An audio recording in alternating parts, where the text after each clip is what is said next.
Hello WhatsApp guys, എല്ലാവർക്കും ICG ഗെയിമിങ്ങിൻ്റെ പുതിയൊരു വീഡിയോയിലേക്ക് സ്വാഗതം.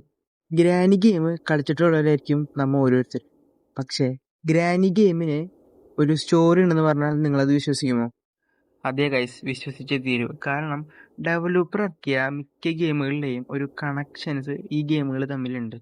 അത് പലപ്പോഴും നമുക്ക് തോന്നാൻ ഇന്ന ഗെയിം നമുക്ക് എടുത്തു പറയാനില്ല. കാരണം ഗ്രാനി സീരീസ് ആയാലും സെലൻട്രീന സീരീസ് ആയാലും ഏകദേശം ഒരു കണക്ഷൻസ് ഇവർ തമ്മിൽ വരുന്നുണ്ട്. അതിലേക്ക് കിടക്കുന്നു. പിന്നെ ചാനലിനകത്തിട്ട് കണ്ടിട്ടുണ്ടെങ്കിൽ ലൈക്ക് ചെയ്യുക, ഷെയർ ചെയ്യുക, സബ്സ്ക്രൈബ് ചെയ്യുക, ആ ബെല്ലൈക്കണമെന്ന് ഓൾ നോട്ടിഫിക്കേഷൻ ഇട്ട് വയ്ക്കുക. അപ്പോൾ നമുക്ക് വേഗം വീഡിയോയിലേക്ക് കിടക്കാം.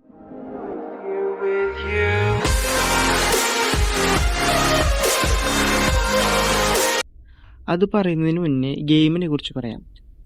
ഗ്രാനി ഗെയിം 2017 നവംബർ 24 റിലീസ് ചെയ്യുന്നത്. നമ്മളെ ആരോ കിഡ്നാപ്പ് ചെയ്ത് ഗ്രാനിയുടെ വീട്ടിൽ കൊണ്ടെത്തിയിരുന്നു. ഈ വീട്ടിൽ നിന്നും 5 ദിവസത്തിനുള്ളിൽ പുറത്തു കടക്കുക എന്നതാണ് ഈ ഗെയിമിൻ്റെ ലക്ഷ്യമെന്ന് പറയുന്നത്. നമുക്കുണ്ടായ 5 ദിവസവും നമ്മ അതിൽ തോറ്റു കഴിഞ്ഞ് കഴിഞ്ഞാൽ ഗ്രാനി നമ്മളെ എന്തായാലും കൊന്നുകളയും. ഗ്രാനി 1 കാർ എസ്കേപ്പ്, അതുപോലെ തന്നെ ഡോർ എസ്കേപ്പ്, ഈ 2 എസ്കേപ്പുകളായിരുന്നു മെയിനായിട്ടുണ്ടായിരുന്നത്. പിന്നീട് വന്ന അപ്ഡേറ്റിലാണ് ഗ്രാനിയുടെ വീടിൻ്റെ അണ്ടർഗ്രൗണ്ടിൽ കൂടെ ഒരു എസ്കേപ്പും കൂടെ അവർ ആഡ് ചെയ്യുന്നത്. ഡെവലപ്പർ ആദ്യം ഇറക്കിയ ഗെയിം സെലൻട്രീനയുടേതായിരുന്നു. അവിടെ നിന്നാണ് ഇതിൻ്റെ എല്ലാം തുടക്കം ഉണ്ടാകുന്നത്. സെലൻട്രീന ഗെയിം ഇറങ്ങിയതിന് കുറേ നാൾ കഴിഞ്ഞിട്ടാണ് ഗ്രാനി ഗെയിം ഇറങ്ങുന്നത്. ഗ്രാനി സീരീസിലെ 1, 2, 3 ഗെയിമുകളിലെല്ലാം നമുക്ക് സെലൻട്രീന കാണാൻ സാധിക്കും. ഗ്രാനി സീരീസിലെ ഗ്രാനിയുടെയും ഗ്രാൻഡ്പയുടെയും കൊച്ചുമകളാണ് സെലൻട്രീന എന്ന് പറയുന്നത്. സെലൻട്രീന ഒരു ശപിക്കപ്പെട്ട ആത്മാവാണ്. അതിനാൽ തന്നെ സെലൻട്രീനയ്ക്ക് നമ്മളൊന്നും ചെയ്യാൻ സാധിക്കില്ല. ഇടയ്ക്കിടയ്ക്ക് ഗെയിമിൽ ഇങ്ങനെ വന്ന് നമ്മളെ പേടിപ്പെടുത്തി പോവുക മാത്രമേ സെലൻട്രീന ചെയ്യുന്നുള്ളൂ. ഗ്രാനി സീരീസിൽ സെലൻട്രീനയുടെ അച്ഛൻ, അമ്മ, അതുപോലെ തന്നെ സെലൻട്രീനയുടെ ബേബി അതിനൊക്കെ കാണിക്കുന്നുണ്ട്. സെലൻട്രീനയുടെ ഫാമിലിനെ മുഴുവനായി കാണിക്കുന്നുണ്ടെങ്കിലും പക്ഷേ ഇപ്പോഴും ഒരു മിത്തായി നിൽക്കുന്നത് സ്ലെൻഡർമാൻ സെലൻട്രീനയുടെ ഹസ്ബൻഡാണോ ഫാദറാണോ എന്ന് ഇപ്പോഴും ഡൗട്ടുണ്ട്. സെലൻട്രീനയുടെയും സ്ലെൻഡർമാൻ്റെയും കാര്യത്തിൽ 2 തിയറികളാണുള്ളത്. ഒന്നാമത്തെ തിയറി, സ്ലെൻഡ്രീനയുടെ പേരും സ്ലെൻഡർമാൻ്റെ പേരും ഏകദേശം ഒരുപോലെ ആയതുകൊണ്ട് തന്നെ സ്ലെൻഡ്രീനയുടെ ഫാദറാണ് എന്ന് ഫാൻ തിയറി പറയുന്നു. രണ്ടാമത്തെ തിയറി, സ്ലെൻഡ്രീന ഗെയിമിൽ ഇടയ്ക്ക് വന്നു പോകുന്നത് പോലെ സ്ലെൻഡർമാനും അതുപോലെ തന്നെയാണ് പെരുമാറുന്നത്. ഇതുകൊണ്ട് ഇവർ ഹസ്ബൻഡ് ആൻഡ് വൈഫാണോ എന്നും തിയറികൾ പറയുന്നു. ഇതൊക്കെ കേട്ടിട്ട് നിങ്ങൾക്ക് എന്ത് തോന്നുന്നു? നിങ്ങളുടെ അഭിപ്രായം കമൻറ്റ് ബോക്സിൽ പറയാൻ മറക്കരുത്. ഗ്രാനിയുടെ ഫാമിലി ട്രീ നോക്കുമ്പോൾ ഗ്രാൻഡ്പ, ഗ്രാനി, പിന്നെ സ്ലെൻഡർമാൻ, സെലൻട്രീനാസ് മദർ, പിന്നെ നോസ്ഫെറാട്ടു, സെലൻട്രീനയുടെ ബേബി.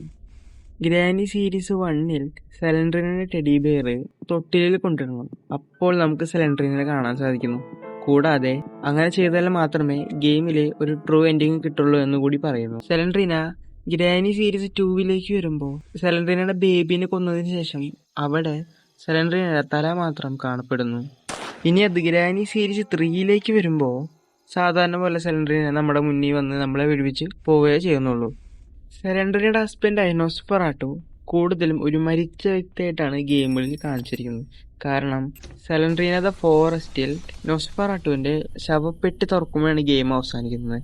അത് ഗ്രാനി ചാപ്റ്റർ 2 വരുമ്പോൾ നോസ്ഫെറാട്ടുവിനെ ഒരു പെട്ടിക്കുള്ളിൽ മരിച്ച നിലയിലാണ് കാണപ്പെടുന്നത്. ഫാൻസ് പറയുന്നത് ഗ്രാനി ഗെയിം കളിക്കുന്നതിന് മുന്നേ ദ സെലൻട്രീന സെല്ലർ 1, 2, 3, സെലൻട്രീനാസ് ഫോറസ്റ്റ്, സെലൻട്രീന എക്സ് ഈ ഗെയിം കളിച്ചതിന് ശേഷം മാത്രമേ ഗ്രാനി ചാപ്റ്റർ 1, 2, 3 കളിക്കാവൂ എന്ന് പറയുന്നു. സെലൻട്രീനയുടെ സീരീസ് കഴിഞ്ഞ് ഗ്രാനിയിലേക്ക് വരുമ്പോൾ മിത്തുകളും അതുപോലെ തന്നെ തിയറികളും നിറഞ്ഞൊരു ഗെയിമാണ് ഗ്രാനിയുടേത്.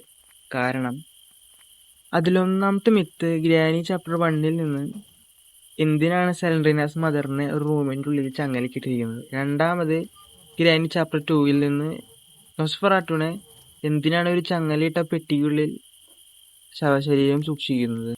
ഇതിനെ ചൊല്ലി കുറേ അധികം ഫാൻ തിയറികളുണ്ട്. അത് ഇന്നൊന്നും പറഞ്ഞാൽ തീരില്ല.